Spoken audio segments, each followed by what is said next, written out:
Labas vakaras, su jumis Arnoldas Matijošius ir mūsų radio laida Gyvieji šaltiniai. Kaip visada, trečiadienį sveikinamės su klausytojais ir šiandieną pristatau jiems mūsų pašnekovą Stepą Ryboką. Labas vakaras, Stepai. Labas Arnoldai ir labas klausytojai. Taigi, kodėl šiandieną nutariau pasikalbėti su Stepu ir aišku, norėčiau, kad jūs kaip skambintumėt, jeigu galėtumėt atsiliepimus apie šią laidą, nes aš turėčiau tokią viltį galbūt apie Lozanos judėjimą padaryti keletą laidų. Tai yra per daug svarbus judėjimas, įvykis, reiškinys evangelikų pasaulyje, kad mes jį galėtume aptarti per 1 valandą ir manau, kad jums taip pat kils klausimų Stepui. Lozanos judėjimas, dauguma, kurie mūsų klausotės, esate gimę po 1974 metų, tai sveikinimai jums. Bet yra dalis žmonių, kurie gimė anksčiau ir netgi įkūrė arba dalyvavo šitame judėjime. Ir kodėl Stepą pasikviečiau? Jis, aš kiek žinau, atstovauja Stepą ir ne šitą judėjimą Lietuvoje.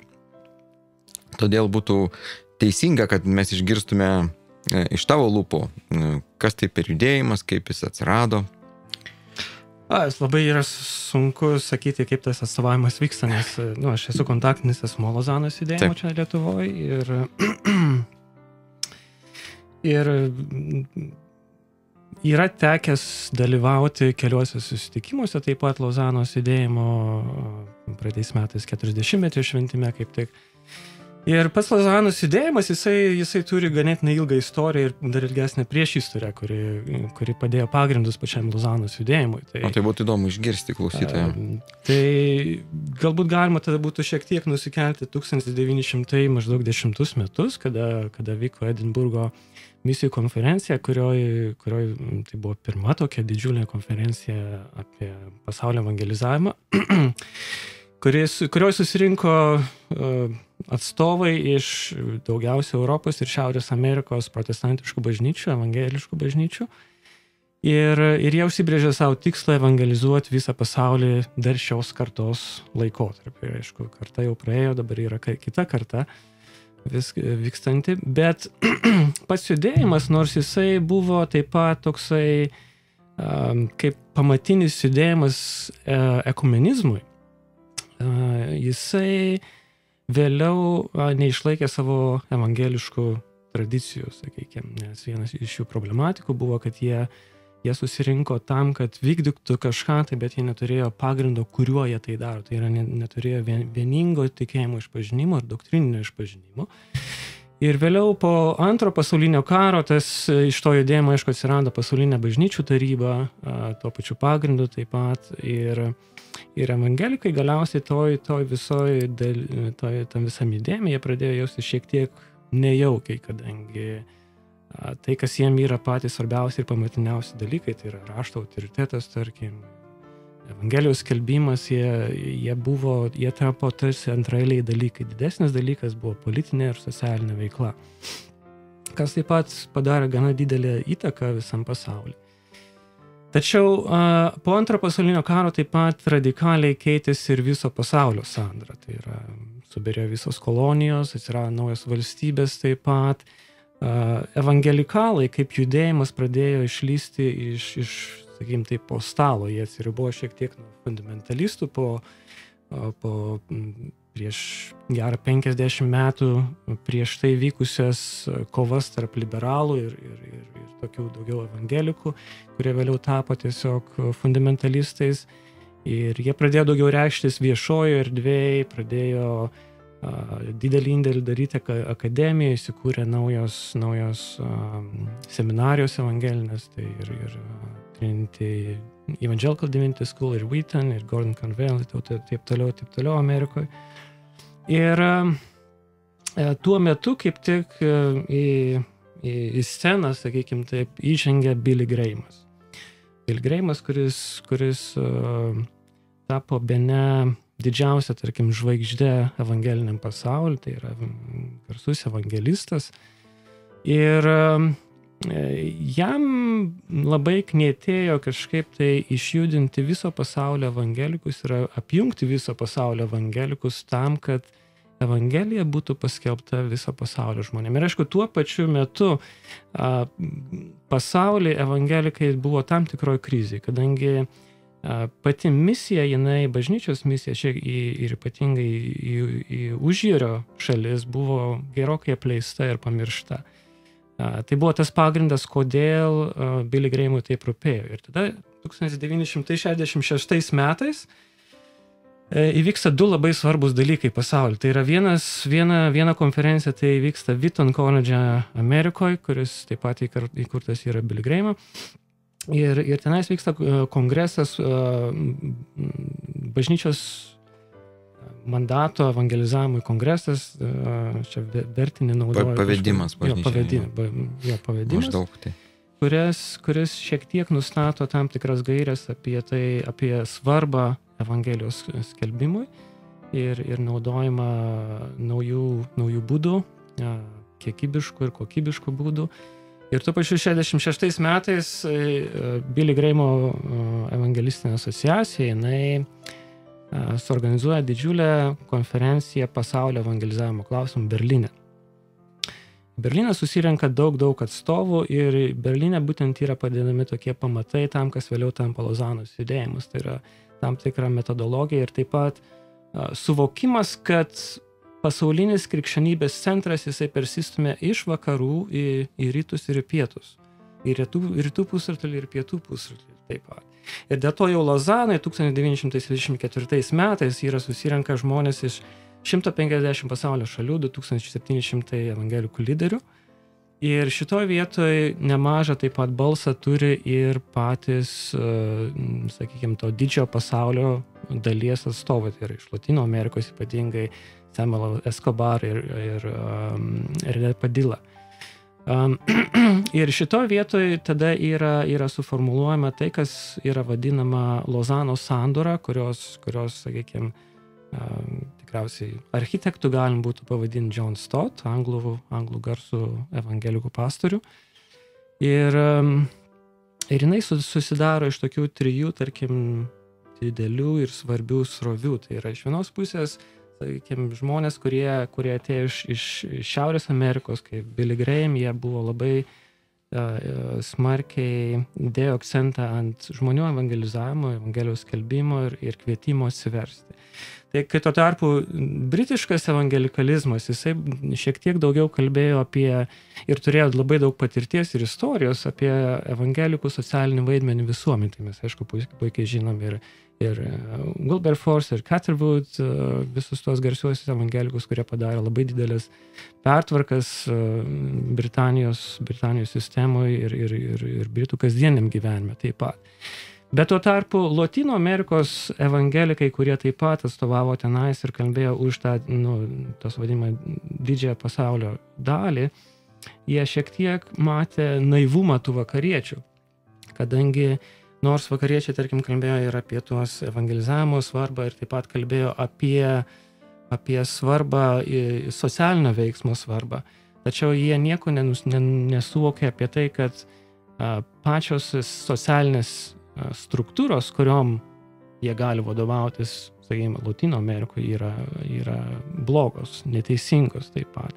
Todėl jie taip pat kvietė į tai, kad politinis veiksmas, jisai turi būti transformuojantis veiksmas. Taigi tie visi trys dalykai, jie tarsi šiek tiek atsispindi toj sandoroje, toj visoj dvasioj. Ir pati sandora tada jinai sudaryta yra taip, kad jinai yra ir kartu ir tikėjimo išpažinimas. Yra evangelikų tikėjimo išpažinimas, kuris, tarp kitko, yra jam pagrindas paimtas Nicėjos tikėjimo išpažinimas, bet tuo pačiu tai yra kvietimas į atgailą ir į veiksmą. Tai yra tai, kuo pasižymi labai smarkiai Lozanos judėjimas, kad jis pasižymi kvietimu į atgailą, nuolankumą ir veikimą. Tai taip vadinama Lozanos dvasia, tas frazė, kuri buvo suformuoluota Johno Stotto, kad mes stebimas tuo, kad Dievas šiandien daro, tai yra vienas aspektas, antras aspektas, tai yra, kad mes atgailavom už tai, ko mes nepadarėm, ir trečias aspektas, mes įsipareigojom toliau nešti Dievo evangeliją tolyn į visą pasaulį. Ir taip yra suformuojama tada ir įvyksta tas pirmasis Lozanos judėjimas, kuris padeda pamatą po to viso pasaulio evangelikalų sąjungai ir bendradarbiavimui misijų srity. Įdomu, iš tikrųjų, Stepai, ačiū, kad papasakoji priešistorę. Mes šiandien kalbam apie Lozanos judėjimą. Kviečiu likti su mūsų laida Gyvieji šaltiniai, mes netrukus tęsime mūsų pokalbį, o dabar norėčiau, kad mes paklausytume muzikos ir grįšime netrukus.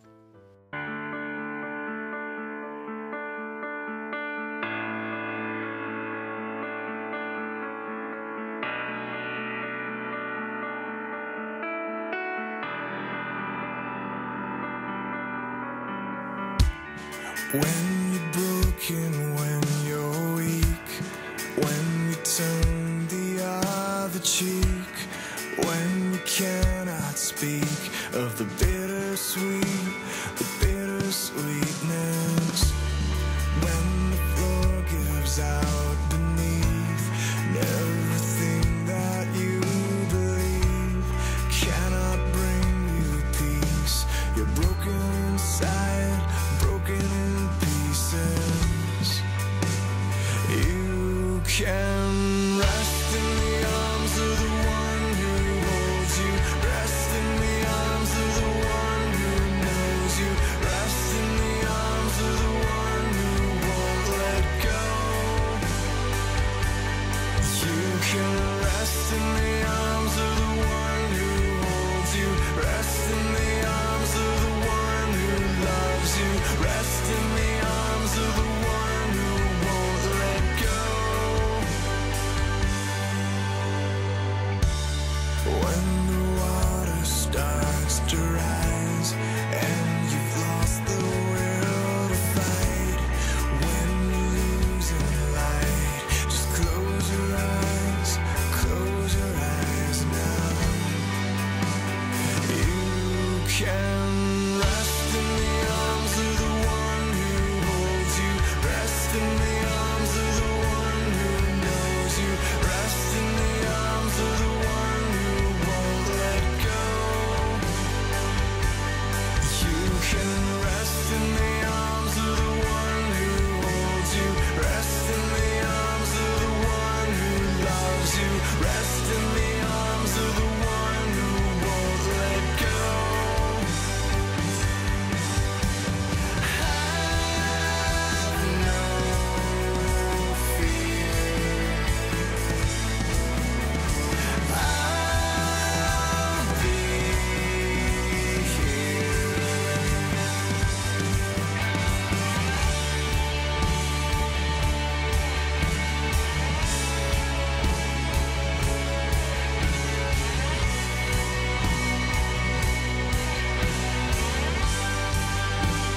You can rest in the arms of the one who holds you, rest in the arms of the one who knows you, rest in the arms of the one who won't let go.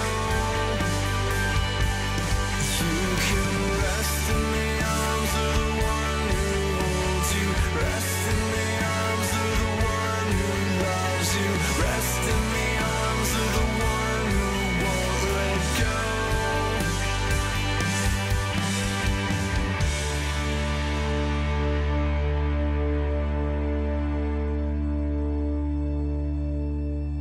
XFM.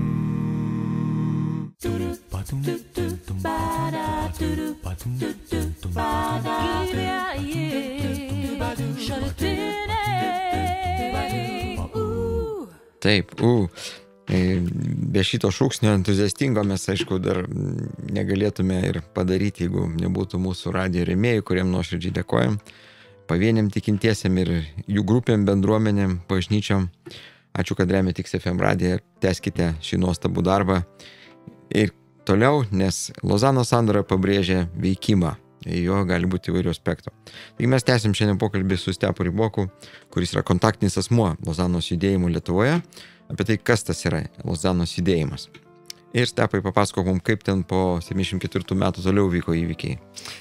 Po 74 metų galbūt vieni iš didžiausių iššūkių po to buvo, kuriuos reikėjo išspręsti Lozanoje ir galbūt iki galo jie dar nėra netgi pilnai išspręsti, tai yra tas santykis tarp socialinio veiksmo ir Evangelijos skelbimo, kadangi jisai tiesiog tam tikrų istorinių momentų, dėl tam tikrų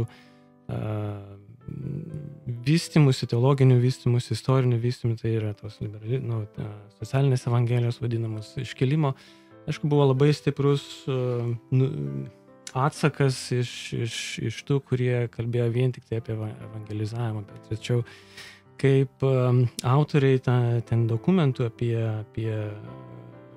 socialinį veiksmą ir evangelizaciją pastebi, kad raštas jisai kalba labai aiškiai apie abu tuos dalykus ir tą santykį reikėjo išspręsti kažkaip. Tai nors galiausiai šiokia tokia tikriausiai įtampa ir išlieka ir niekas tikriausiai nereikalauja vien būtinai turėti absoliutaus balanso šito klausimu. Tačiau buvo apsibrėžta tokiais 3 pagrindiniais principais. Tai yra, kad vienas principas, kad socialinis veiksmas, jisai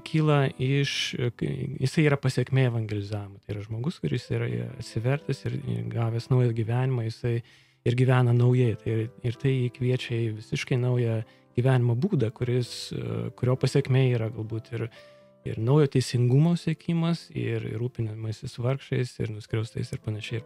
Tai yra vienas dalykas. Antras dalykas tai yra, kad socialinis veiksmas jisai gali vesti į evangelizaciją. Tai yra pasiekimas tam tikrų grupių, kuriuose tu turi tada teisę ir galimybę kalbėti apie Kristaus Evangeliją ir pristatyti Kristaus Evangeliją. Ir trečias dalykas tai yra tai, kad tie 2 dalykai jie yra tarsi partneriai, kurie keliauja kartu veiksme, vienam veiksme taip pat. Tai buvo tarsi išspręstas tas dalykas. Bet po Lozanos susitikimo 74 metais atsiranda poreikis naujam susitikimui, tai yra 89 metais Maniloje, Filipinuose vyksta antras taip vadinamas Lozanos susitikimas, į kurį vienas iš svarbių aspektų yra tai, kad kuriame labai plačiai tada dalyvauja ir sekmininkai. Po, sakykime, pirmoji dalyje nėra taip labai matomi, todėl ir antrajam Lozanos susitikime ir Manilos manifeste yra išreiškiama taip pat ir aiškiau ir ryškiau paklusimas šventajai dvasiai ir poreikis klausytis jos ir jos vedimo taip pat. Tuo pačiu Manilos manifestas taip pat kviečia bažnyčią išeiti už savęs, už savo ribų, kuriuose jie nusidarė. Tai yra, kad pats krikščionių veikimas jisai negali apsiriboti vien tik tai profesionaliais krikščionimis, tai yra tie, kurie yra pastoriai, evangelistai, apologetai ir panašiai, bet tai liečia kiekvieną krikščionį bažnyčioje ir jo aplinką, kurio jisai gyvena. Tai yra kvietimas kiekvienam krikščioniui įsitraukti į tą misiją. Ir po gerokai metų, tai yra 2010 metais, vyksta trečiasis Lozanos susitikimas, tai yra Cape Towno susitikimas, kurio pasekmė yra suformuluojamas dokumentas, kuris vadinasi Cape Towno įsipareigojimas, tai yra vėlgi atnaujinimas tos pačios Lozanos dvasios ir įsipareigojimas mylėti taip, kaip Kristus myli ir vykdyti savo veiklą toliau įvairiose gyvenimo srityse ir visuomenės srityse taip pat. Tarp visų šitų didžiųjų susitikimų pastoviai vyksta susitikimai pasauliu vienu ar kitu klausimu ir kurių pasekmės yra pateikiamos po to arba suformuluojamos tam tikruose dokumentuose. Tų dokumentų dabar yra 65 ir jie liečia įvairiausius klausimus. Tai yra nominalizmas, sekularizmą gali būti, tai yra medijos naudojama, tai yra nepasiektų grupių evangelizavimą, žmonių grupių evangelizavimą, tai yra marksizmas, tai yra aplinkosauga, tai yra rūpinamasis neturtingais ir panašiai ir taip toliau. Tai yra visi klausimai, kurie yra susiję su misijų lauku. Ir aišku, tai yra susijęs su visų mūsų gyvenimu taip pat. Taigi judėjimas kaip po toks, jis ir yra judėjimas, jis nėra kažkokia institucija, nes realiai tam judėjime yra galbūt 2 darbuotojai. Ir grupė savanorių, kurie padeda palaikyti ryšį ir santykį tarp žmonių. Ir tikslas yra išlikti judėjimu, kuris inspiruoja ir padeda bažnyčiai šiuolaikiniam pasaulyje gyventi ir suprasti tą visą globalų kontekstą, kuriame mes gyvenam, tam, kad pasiekti žmonės visuose pasaulio srityse. Tai iš čia ir kyla tas antrojo Lozano susitikimo lozungas, kad visa bažnyčia skelbia visą evangeliją visam pasauliu. Tai yra tas globali perspektyva įtraukianti visus tikinčiuosius, evangelinius tikinčiuosius. Misija, kuri yra pirmiausiai, tai yra Dievo misija ir tai yra privilegija kiekvienam tikinčiajam dalyvauti toj misijoje. Man toks klausimas kilo, Stepai, kiek iš tų dokumentų yra lietuviškai prieinami? 3 pagrindiniai dokumentai, tai yra Lozanos sandora, Manilos manifestas ir Keiptauno įsipareigojimas, jie yra išversti į lietuvių kalbą, redaguoti N kartų ir tikrai labai puikiai paruošti. Juos galima rasti, aš tikrai nesu užtikrintas ar pilnai, ar paskutinės redakcijos LKSB, Lietuvos krikščionių studentų puslapyje. Ir taip pat, jeigu jūs nueitumėt į lozane.org, tenais yra pasirinkimas kalbų ir tai yra Lozanos judėjimo puslapis ir jame yra taip pat lietuvių kalba įdėti jau tie dokumentai. Šiuo metu, aš dėlioju šiek tiek planus ir tai yra svajonė, nežinau ar išeis, bet galbūt pavyks parašyti nedidelę knygą pristatant patį Lozanos judėjimą ir pačius tuos dokumentus. Arba kažkokią formą neturi minčių, kad išleis kompaktiniam diske, kad jie nebrangiai galima juos platinti. Galbūt tai bus ir tokiu būdu. Ir net audio būdu įrašyti. Galbūt kad ir panaudojant Gerosios naujienos centrą. Galbūt ir tokiu būdu galima. Tai... Važiuoji į seminarą arba LCC Klaipėdoje 3 valandas. Žiūrėk, kiek dokumentų galėjau perskaityti audio formatu. Jo, ir tik tai tiek, kad tie dokumentai galbūt jie būtų naudingesni, jeigu jie būtų pateikti su kažkokiais komentarais ir refleksijom. Tam tikrose kontekstuose. Galėsim apie komentarus šito judėjimo po trumpos pertraukos paklausykime muzikos.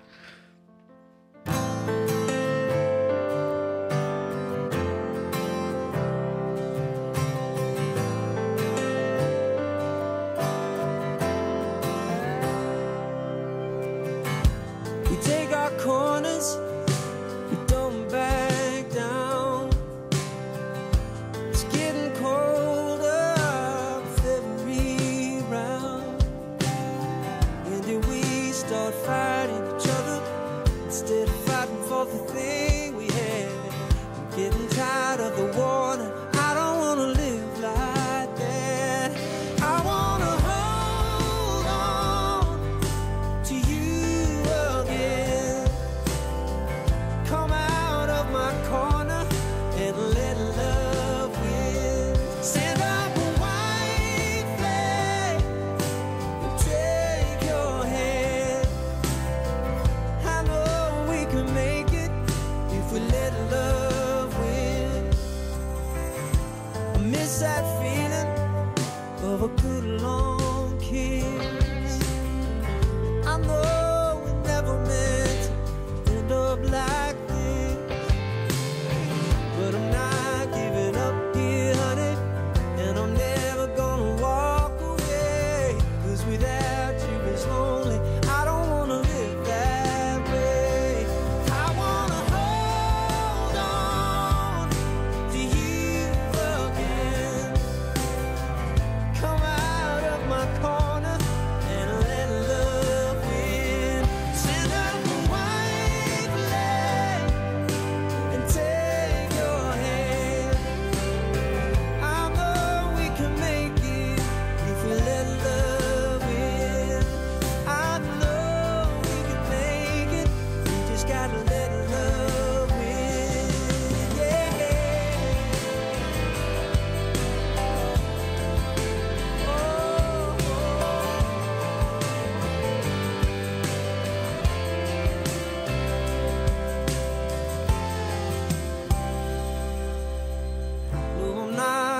standing up here, honey. I'm never gonna walk away. I'm meant to when I said forever, that ain't gonna change. I wanna hold on to you again. Come out of my corner and let love in. Send up a white flag and take your hand. I know we can make it if we let love win. I know we can make it if we let love win. Yeah, we can make it if we let love win.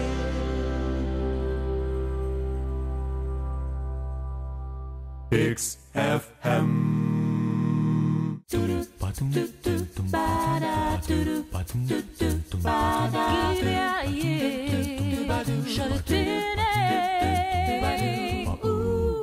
Šiandien kalbame su Stepu Ryboku, kontaktiniu asmeniu Lietuvoje, Lozanos judėjimui apie šį fenomeną.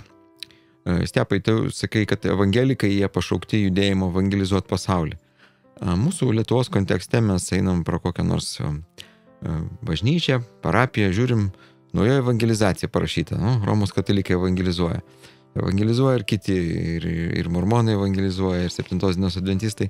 Kaip šitam kontekste, tai evangelikų evangelizacija, ar čia tas pats, ar čia kažkas kito? Vėlgi, jeigu mes remiamės pačiu Lozanos judėjimu, jie tas sąvokas yra gana aiškiai apibrėžia ir tai galbūt lietuviškai išversijas nelabai aišku, nes, pavyzdžiui, viena iš sąvokų, tai, angliškai skamba evangelize ir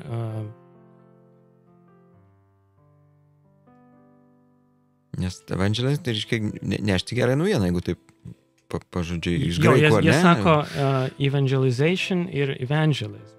Čia yra skirtumas, aš prisiminiau. Nes tas pavadinimas evangelization buvo būtent panaudotas paties Billy Grahamo. Ir jisai skiriasi šiek tiek nuo evangelism, tuo, kad tikslas evangelization, aš nežinau, kaip lietuviškai geriau būtų tos dalykus, tą skirtumą išversti ir pateikti. Skirtumas buvo tas, kad tikslas yra matyti atsivertusius žmonės ne tik perduoti Evangelijos žinią. Bet ir vėl kalbant apie Evangelijos žinią, kas yra evangelizmas? Evangelijos skelbimas, tas pats Lozano sandora irgi pateikia gana aiškiai, tai yra pristatymas istorinio Kristaus ir jo darbo, kurį jis atliko, ir jo gyvenimo, kurį jis atliko. Sakai istorinio, tai čia kaip alternatyva nominaliam ar kokiam kitokiam Kristaus atvaizdui? Aš manyčiau, tai yra alternatyva tam nominaliam arba idealizuotam kažkokiam tai Kristaus atvaizdui, kad vis dėlto krikščionybė yra istorinė religija, jinai nėra kažkokia idealistinė religija arba mistinė religija kažkokia, bet jinai yra labai, galim sakyti, materialistinė religija, nes viskas vyksta čia šioje žemėje įsikūnijusiam Kristui taip pat. Tai judėjimas Lozanos labai pabrėžia turbūt Kristo centriškumą.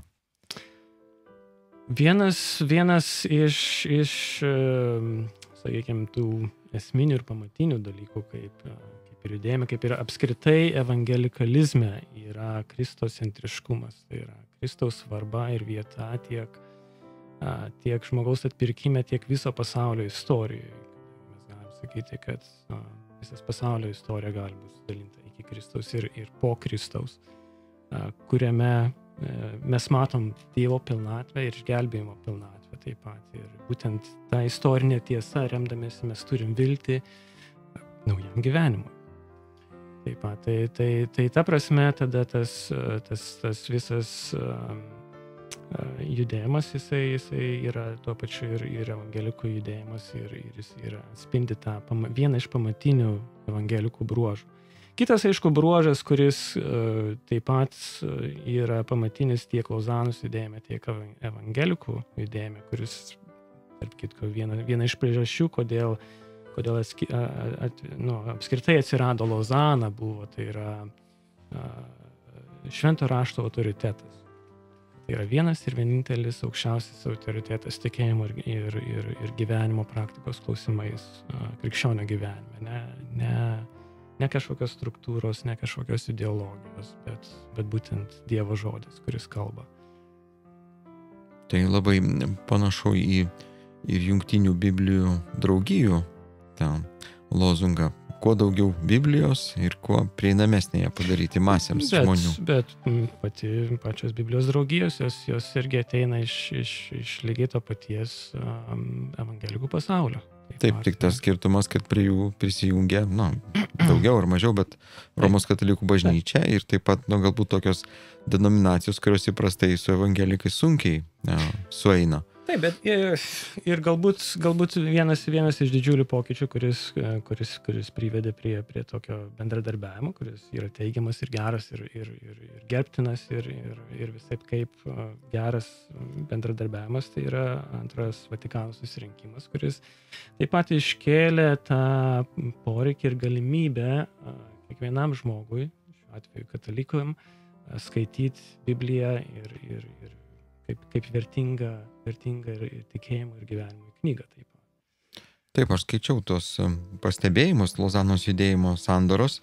Galbūt jie šiek tiek buvo kontekstiniai, nes kalbam apie Joną Paulių, jis buvo vadinamas Lenkų popiežiumi tose dokumentuose ir taip toliau. Tai yra visai graži istorija, bet po to popiežiaus mes jau keletą naujų turime ir argentinietį, ir vokietį.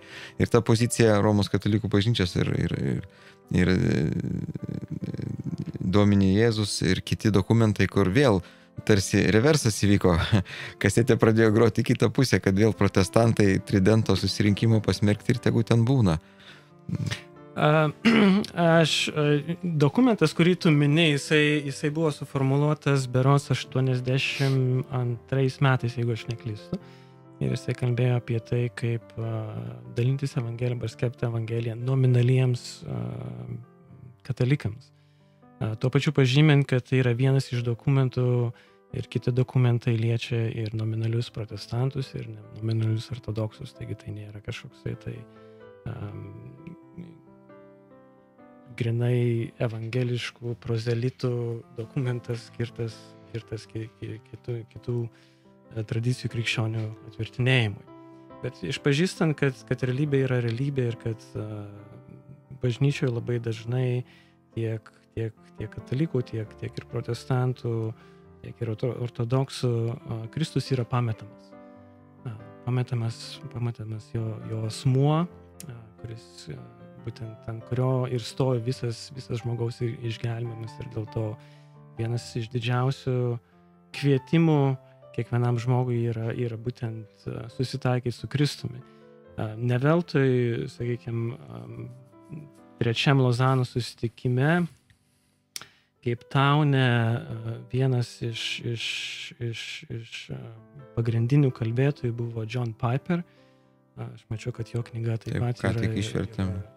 Pristačiau laidoje aš ir Piperį. Išleista. Ir jis, tarp kitko, taip pat pripažįsta, kad viena iš didžiausių įtakų formuluojančių jo misijų sampratą buvo būtent Lozanos judėjimas jo gyvenime. Bet jisai savo pamoksle iš Efeziečiam 2 ar 3 skyriaus, jisai sako, kad krikščionis yra tie, kuriems rūpi žmonių kentėjimas, bet ypatingai amžinas kentėjimas. Tai tuo būdu jisai išreiškia poreikį taip pat iš vienos pusės krikščionimis įtraukti aiškiai į misiją šiandieną gerinant žmogaus gyvenimą, priimant palengvinant jo kančią nuodėmės pilnam pasauliu, bet tuo pačiu vis dėlto esmė yra pašalinti kančią, amžiną kančią, į kurią žmogus eina be Kristaus. Ačiū už pasidalinimą. Paklausykime muzikos ir grįšim į pokalbį su Stepu netrukus.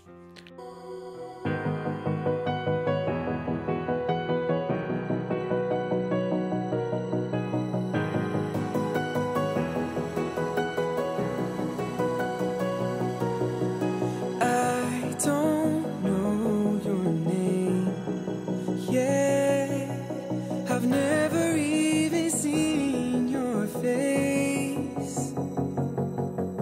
I'm looking with my eyes wide open till I find you in the right time and place.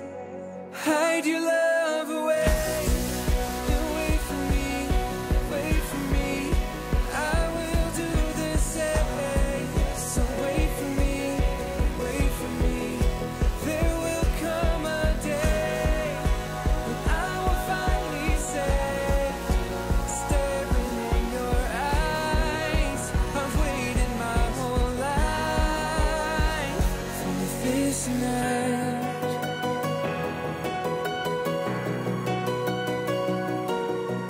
Every day you'll pray for, and I'm dreaming of you every night. Wherever you are right now, you're already the love of my life. So hide your love away and wait for me, wait for me. I will do the same. So wait for me, wait for me.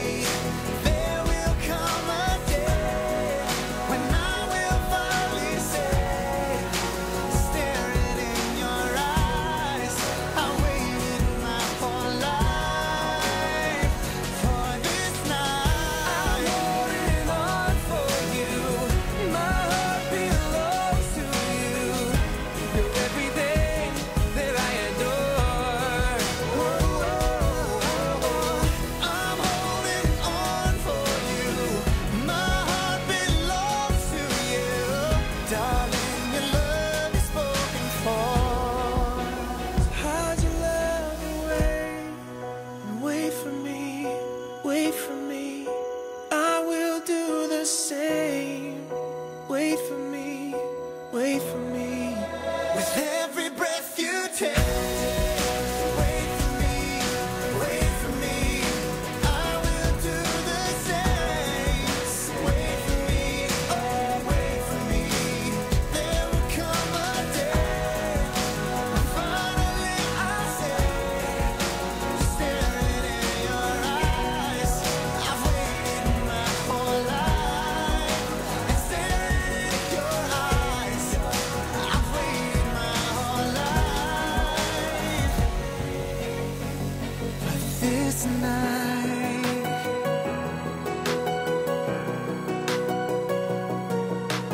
I don't know your name yet.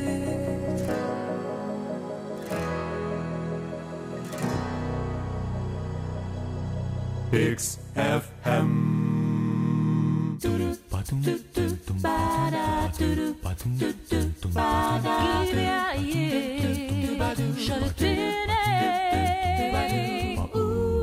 Su jumis laidos vedėjas Arnoldas Matijošius, už pulto Almantas Mikėnas. Ir mes šiandieną gvildenam studijoje temą Lozanos judėjimas, svečiuose Stepas Ribokas. Klausytojus kviečiu įsigyti Gyvųjų šaltinių numerį, antrąjį šių metų, kuriame yra labai daug skirta medžiagos susitaikymui, atleidimui, tai kas būdinga evangelikų minčiai, apologijai, tikėjimo gynimui. O Stepo norėčiau paklausti apie tai, kai būdamas kontaktas Lietuvoje šio judėjimo, kokia tavo vizija yra, kaip pasiekti Lietuvos evangelikus ir juos inicijuoti šitą judėjimą, įsitraukti, dalyvauti.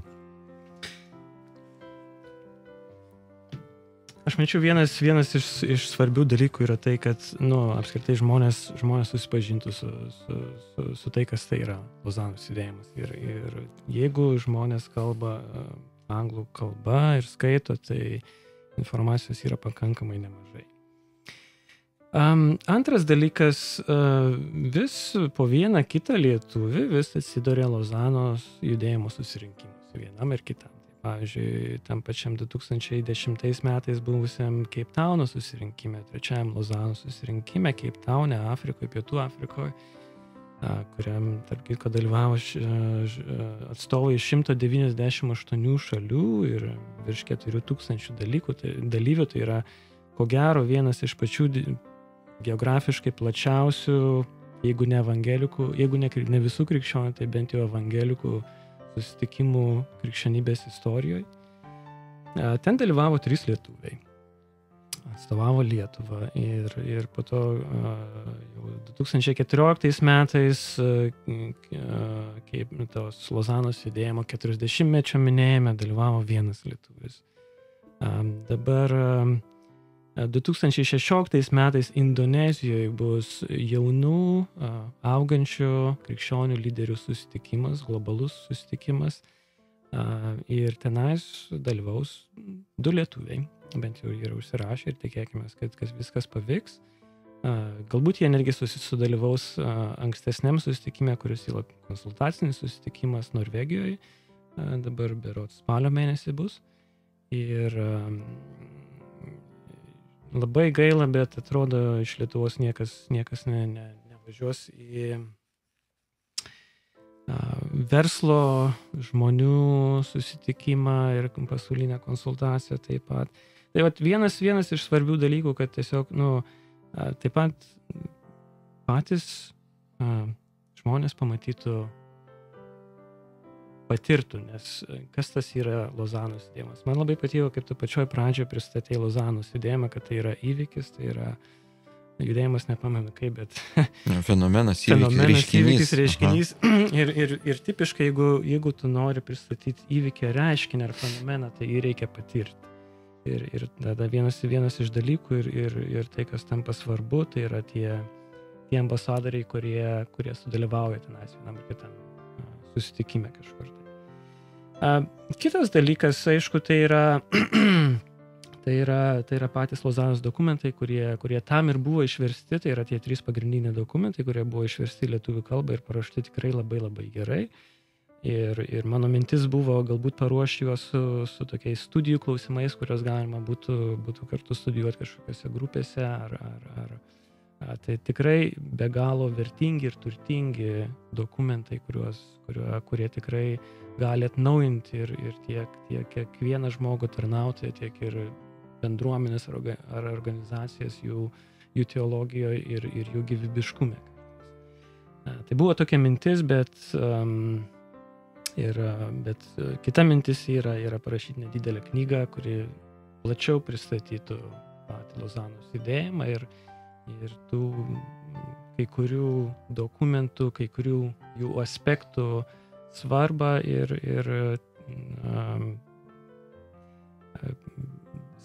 svarbą mūsų gyvenimus ir bažnyčios gyvenimą apskritai. Man atrodo, vienas iš tų dalykų ir bus, ką aš bandysiu daryti. Ir aišku, kitas dalykas tai yra bandėjimas kalbėti ir minėti tos dalykus žmonėms taip pat.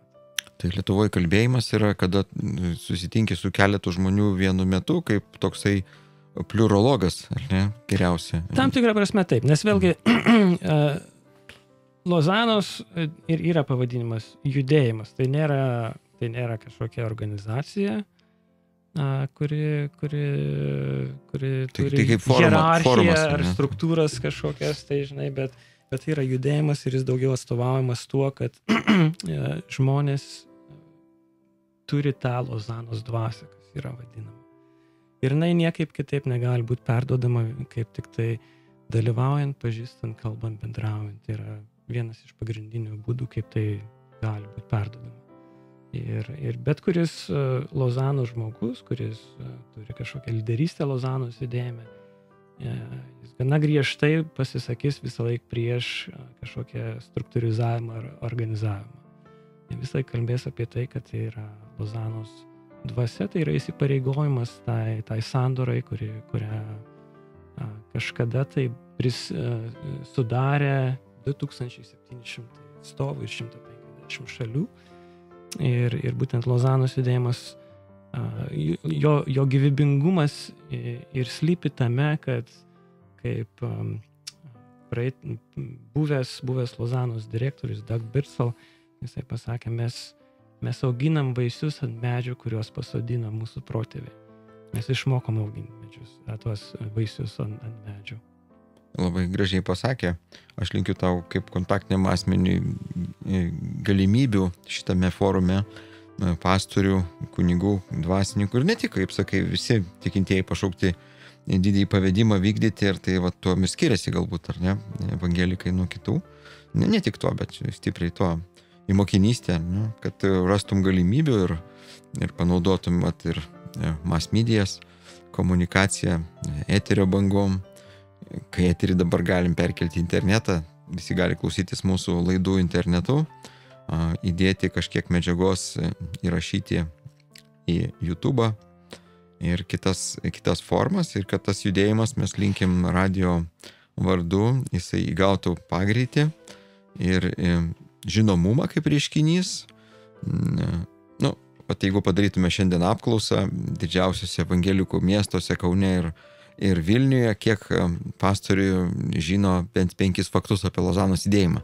Nu, nedidelis procentas pastorių žinotų 5 faktus. Tikriausiai labai labai mažas procentas. Va, bet gal jie susidomės, išgirdė šiandieną atvažiuodami. Aš labai tikiuosi, po pamaldų. kad šiek tiek daugiau bus žinomumo apie tai ir daugiau domėjimuose tuo ir kad tai vis dėlto gali būti geras pagrindas ir šaltinis judėti toliau kartu, atrandant naujas iniciatyvas, atrandant atsakymus į sudėtingus klausimus apie pasaulį, kuriame mes gyvenam šiandien. Iš tikrųjų, labai komplikuotam pasaulyje ir labai sudėtinga atsakyti į klausimą, ką tai reiškia mums gyventi ištikimai kaip krikščionėms.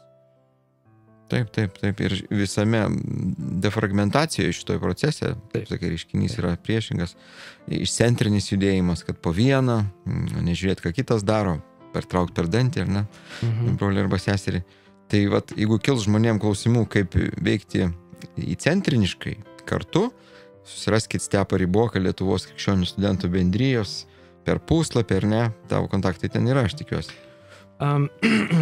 Gali pasakyti eterį. Teisingai, aš labai ilgą laiką darbavausi su Lietuvos krikščionių studentų bendrija, bet nuo kovo aš jau nebesu oficialiai darbuotojas, aš esu oficialiai savanorius, tai mano karjeros ūgtelėjimas, atrodo, įvyko šiek tiek, bet aišku, vienas dalykas, kaip susiras mane, tai gali per Lietuvos krikščionių studentų bendriją ir ten kažkokius kontaktus ir panašiai. Kitas dalykas, Facebook'e visą laiką, aišku, yra matomas Stepas Rybokas ir gali laisvai surasti. Tai atskiro Facebook'o paskyros, atskiros Lozanos judėjimas Lietuva nekuri. Lietuvoje neturi, aš apie jo ar pasaulį turi labai daug tų kažkokių tai Lozanos judėjimas apskritai tokių dalykų. Nu, gerai, mąstysim, pabandysim mes pažiūrėti ateitį, ką Dievas yra paruošęs radio eteriui, kokių temų mes galėsime per Lozanos judėjimą paplėtoti, kažkiek pakviesime. O radio klausytojams dėkojom, kad buvote su mumis. Mes šią laidą kartuosime šios savaitės sekmadienį 15 val. Klausykitės ir toliau XFM radio ir taip pat nepamirškite, kad jūs esate tas, kuris pašauktas nešti Dievo žinią šiam pasauliui. Atsisveikiname su jumis. Sudie. Ačiū.